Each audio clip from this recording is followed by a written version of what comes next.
What's up everyone, John from ARTV.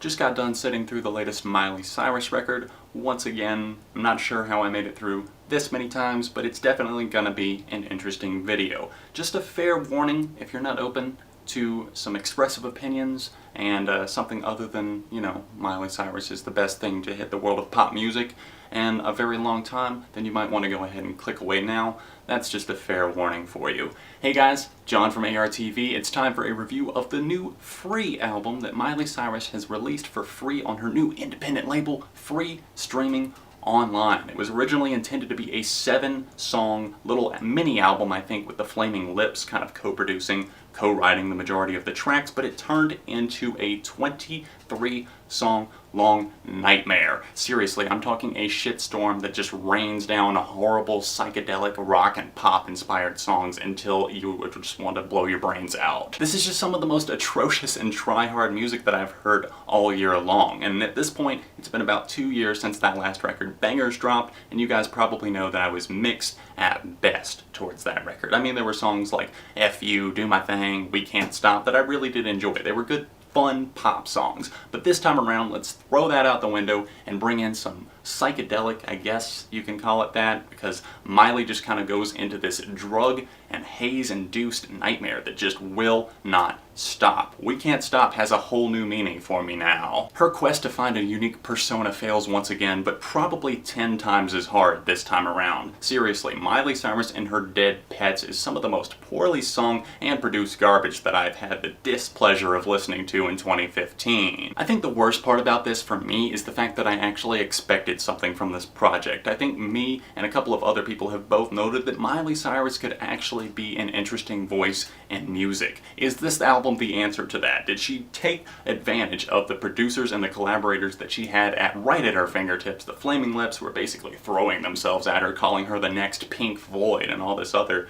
utter garbage. And then of course you've got Mike Will Made It, who will make a decent instrumental from time to time, and he actually adds in a little bit of life here and there on this very, very much dead record. Did she take advantage of any of these things? Absolutely not. You know things are getting into dangerous territory when the only remotely positive thing that I have to say about this record is Mike Will Made It's production. Have I been a fan of him in the past? No. Not really. They just add a little bit of bounce, a little bit of life here and there, and an album that feels like it's in a weed-induced coma more often than not. Miley sputters these profanity-laden verses about relationships and explorations of the mind all over dead Petz, feeling so fucking forced, like she just had to make this record that's all groovy and out there and psychedelic. In reality, I hear an album that's about 3 times the length that it really needs to be, squandering whatever potential it might have had and misusing all of her guests that appear on this thing, including Ariel Pink and Big Sean, even on this track, sounding like he's asleep at the fucking wheel, and of course Sarah from Fantagram, who was handed a song about butter. What are you going to do with that? Of course, I guess we can't blame it all on Miley, because she's handed these dull and monotonous instrumentals that really just see little to no progression all throughout. I guess we can blame the Flaming Lips and all the other producers that had their hands all over this record. It calls to mind music for a funeral, really. That's what comes to mind for me, not something for your listening pleasure. How I made it through this steaming pile of crap more than once is absolutely beyond me, and believe me, it was torture the couple of times that I did make it through. Just don't ever expect me to listen to it again. I honestly think I could only name like 2 or 3 songs that I think are somewhat passable, because the album is chocked full to the fucking brim with these songs that feature distant vocals, childish and bizarre lyrics, and completely inconsistent production work that only adds to this record's woes. You might be wondering, okay John, so maybe this album did suck, but which songs were just so bad that you just wanted to take your non-existent Hannah Montana DVD collection and just throw it out the window? Well, I'm glad you asked, kind stranger. Let's start with the back-to-back combo, Something About Space Dude and Space Boobs.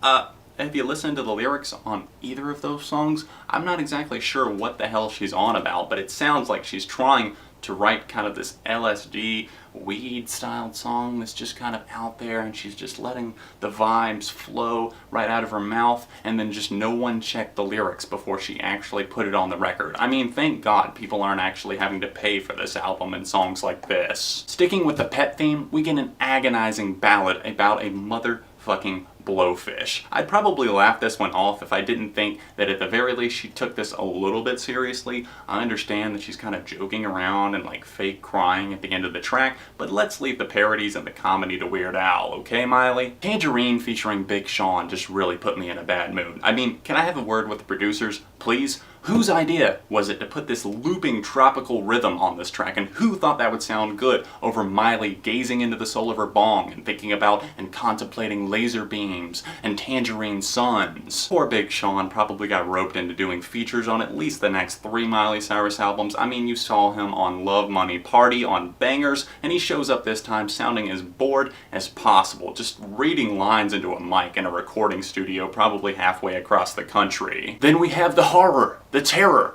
the Bang Me box? Yep, you heard the title right. Your boy Mike Will made this one, and actually the instrumental on this is kind of decent. I mean, it's at least listenable, but the constant, hey, I'm a sexual human being, I like to be naked, I like to be talking about sex at all times, I always put myself out there and I need everybody to know where I stand on this kind of thing. It just gets really old to have that rubbed in my face over and over again. I don't see how the sound engineers didn't lose it every time she started tracking vocals for this song. The completely squandered collaborations with Ariel Pink and Fantagram irk me as well, but let's go ahead and wrap up this review before I totally lose it. Okay, before I go, there was actually one song that I did like, and I wanted to talk about it, and coincidentally, it does have one in the title of it. Illuminati confirmed. One Sun is the title of the track, and it's kind of like Miley's voice just comes out of this haze, and I actually hear her singing on something that doesn't sound like she's recording into GarageBand on a Rock Band mic. The clouds lift, we get a decent song, the production choices are actually interesting, and the Flaming Lips actually don't have their hands on this one at all, so maybe that's for the better. To sum everything up, Miley sings about everything from skateboarding to David Bowie, to passive-aggressively forgiving people on dead pets, all with almost always embarrassing results. I don't even feel the need to reiterate any of my points. I mean, I think you get the gist of it. I know that this is a free album, so you don't exactly have to worry about giving any money over to Miley or paying for this abomination,